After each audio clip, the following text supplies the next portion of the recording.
Welcome back. The Quran often refers to biblical themes and personalities. It presumes that readers will be familiar with the biblical tradition. But the Quranic stories diverge somewhat from the canonical biblical narratives. Why is that so? Where do stories from the Quran come from? Was there an Arabic Bible? Did the Prophet Muhammad have access to it? All of these questions are touched upon in The Bible in Arabic, a book written by Sidney Griffith. Dr. Shabbir Ally joins me to review the book. Dr. Shabbir Ally, welcome to Let the Quran Speak. Pleasure to be on.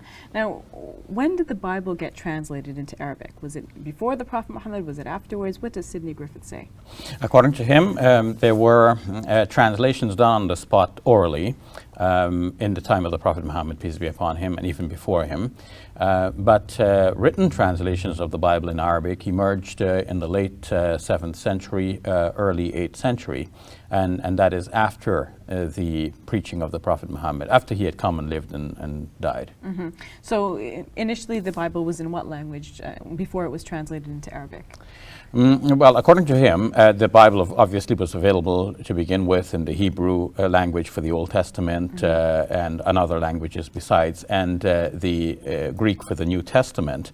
But in the Arabian environment, Sidney Griffith points in his book to various tribes or various followings of Christianity. He mentions the Malachites, the Jacobites, and Nestorians. These belong to Syriac-speaking, Aramaic-speaking communities that would have also been bilingual in that they also spoke Arabic.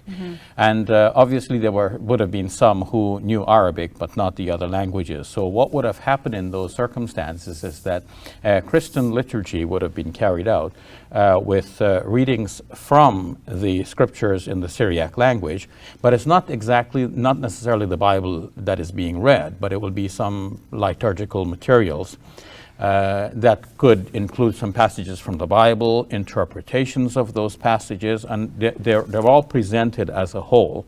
And then, for the benefit of those who knew Arabic only, translations would have been done orally on the spot.